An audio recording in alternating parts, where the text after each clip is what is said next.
ચૂંટણી જ્યારે જ્યારે નજીક આવે છે ત્યારે કોઈકને ફોસલાવા પોતાના તરફ કરવા માટે ગમે તે પક્ષ ગમે તે દિશા તરફ આગળ વધતો દેખાય છે। પણ સવાલ એ છે કે જ્યારે ચૂંટણી નજીક આવતી હોય છે ત્યારે હંમેશા આપણે જોયું છે કે કોઈકની કોઈક જે ઉમેદવારો છે તે પોતે દારૂ પીતા, કોઈકને પીવડાવતા કે પછી હમણાં દારૂના વિડીયો પણ વાયરલ થતા હોય છે। એટલે સવાલ અહીંયા એ આવે છે કે આમ તો જનરલી આપણે ગુજરાતમાં જોઈએ છીએ કે દારૂની બંધી છે, એટલે કે દારૂ પીવામાં નથી આવતો, તેમ છતાં ખુલ્લેઆમ દારૂ વેચાય છે અને પીવાય પણ છે। પણ જ્યારે ચૂંટણી ટાણે કોઈ જ પક્ષના ઉમેદવાર કે તેમના ઘરના સભ્યો જો દારૂ પીતા હોય તો એમની ઉપર કેવી કાર્યવાહી કરવી અને એમને લઈને સરકાર જવાબ આપે કે પછી મૌન રહે, તેમ પણ એક સવાલ છે।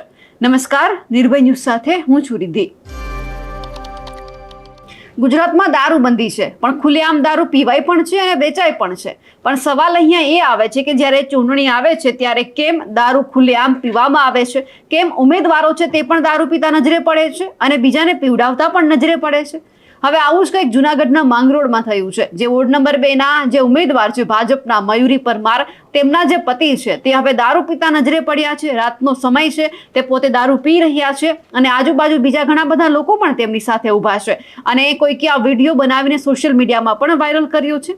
સવાલ એ છે કે જો ગુજરાતમાં દારૂબંધી છે તો શું તમે ભાજપમાં જોડાયેલા છો, તમારા પરિવારના કોઈ ભાજપમાં જોડાયેલા છે તો તેમને પણ દારૂ પીવાની છૂટ છે?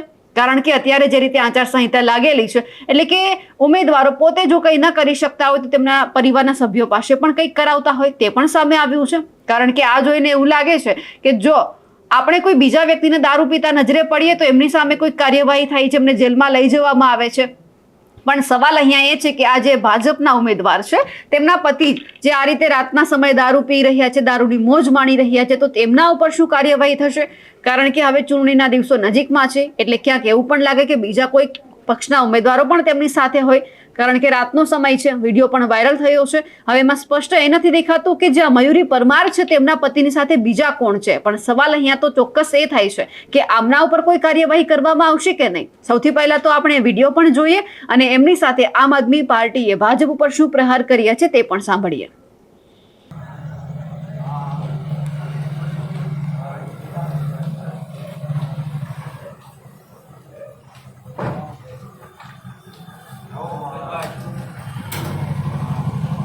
ભાઈ ઉભા જાઓ, રેડી જાઓ।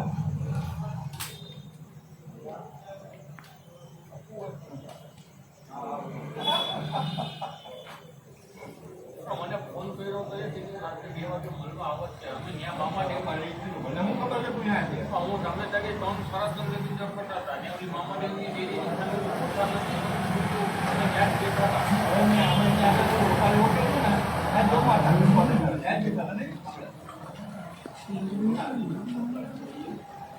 और यहाँ तो रंगोली है ना, यहाँ क्यों आ बैठा? यहाँ बैठा था। एक बार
એમ તો પૂરી ગાડી ચાલુ કરી દીધા આ બધી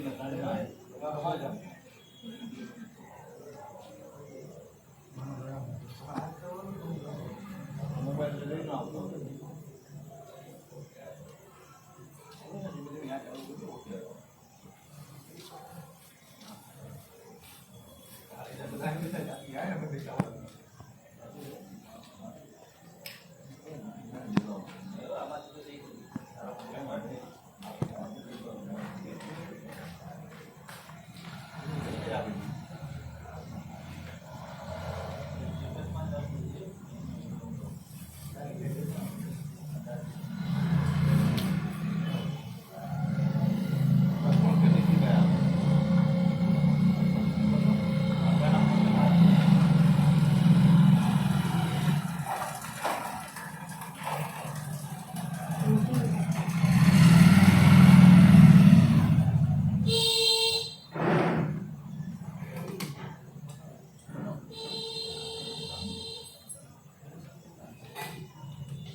નમસ્કાર સાથીઓ, હું આપનો પિયુષ પરમાર.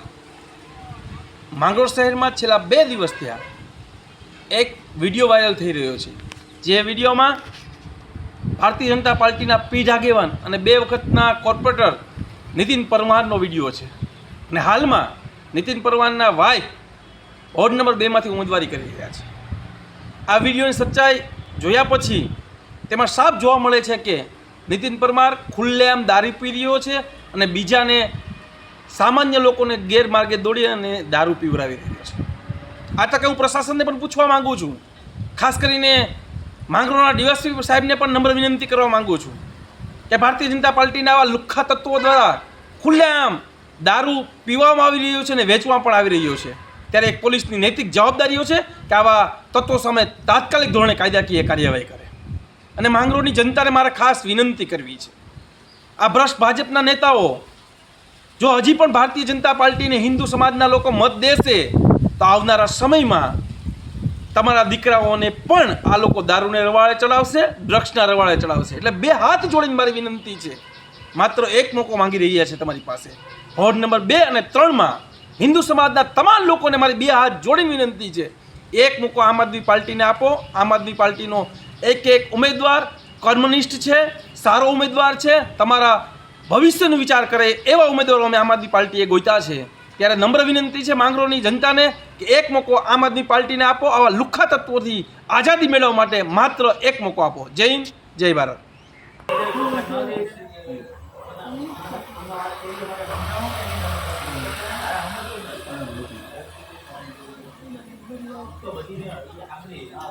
આપણે જે તે સમયે ઓલા 9 વાળી વાત હતી, મારી 14 વાળી વાત આવી, બરોબર છે. એ વાત છે ભાઈ, મને એમ કે જો હવે જો આ મનુ હવે આમ પર તો જો આપણે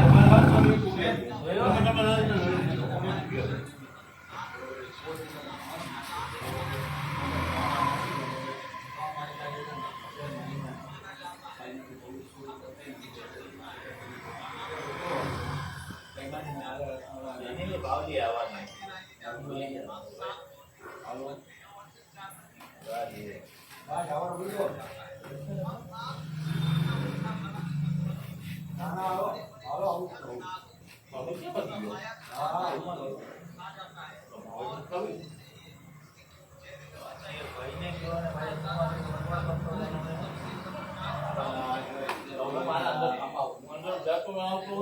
બહાર જ હતો.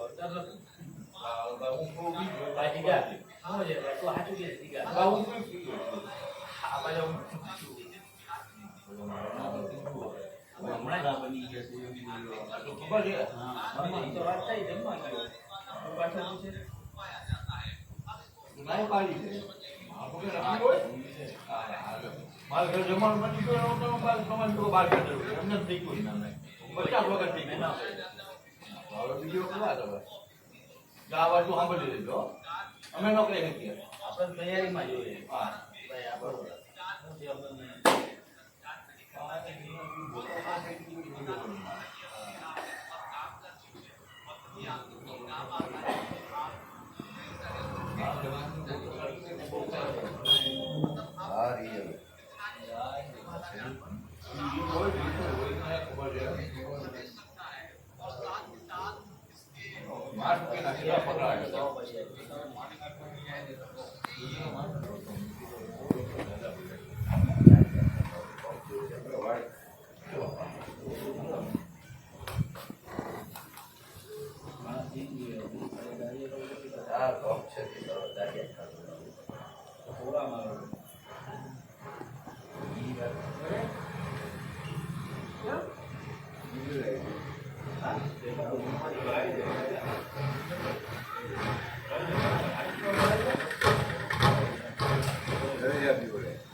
મમ્મી નો પગાર આવવાનો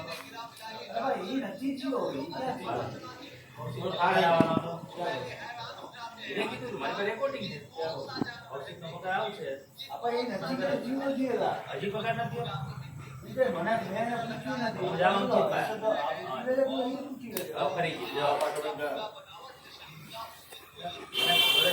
આવી ગયું બધી થઈ ગયું તું ખાલી બાજી છે ને આમ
પણ જ્યારે આ બધું જોઈએ છીએ ત્યારે ખરેખર એવું લાગે છે કે ગુજરાતની અંદર ફક્ત દારૂબંધી છે એક સામાન્ય જનતા માટે, કોઈ નેતા માટે કે કોઈ ભાજપ સાથે જોડાયેલું હોય, કોઈ કોંગ્રેસ સાથે જોડાયેલું હોય કે એમના જે ઉમેદવારો હોય છે, એમના પરિવારજન હોય છે, એમના ઉપર ક્યાંય જ નથી. કારણ કે સામાન્ય નાગરિકથી જો કંઈ ભૂલ થાય તો એમને સજા કરવામાં આવે છે. પણ જો કોઈ ઉચ્ચ અધિકારી છે, એમની સાથે કોઈ ઉચ્ચ નેતા છે, એટલે કે સાંસદ હોય, ધારાસભ્ય હોય, નેતા હોય, એમના જ પરિવારમાંથી કોઈ જો આવું કૃત્ય બહાર આવે તો એમને માફ કરી દેવામાં આવે છે. જો કાયદો એક સરખો હોય બધા માટે તો એક સરખો જ રહેવો જોઈએ. અને જે હર્ષ સંઘવી વારંવાર કહે છે કે કાયદામાં રહેશો તો ફાયદામાં રહેશો, તો કાયદો ફક્ત સામાન્ય જનતા માટે જ કેમ છે? આવા ગુનેગારો છે, આવા અપરાધીઓ છે, ગુંડા તત્વો છે, આવા બુટલેગરો છે, જે નશેડીઓ છે, એમના ઉપર કેમ આ બધો જ કાયદો એક સરખો લાગુ નથી પડતો? અમારા અહેવાલને લઈને આપનું શું કહેવું છે કમેન્ટ કરીને ચોક્કસથી જણાવજો. સાથે જ અમારી નિર્ભય ન્યૂઝ ચેનલને લાઇક, શેર અને સબસ્ક્રાઇબ કરવાનું ભૂલશો નહીં. નમસ્કાર.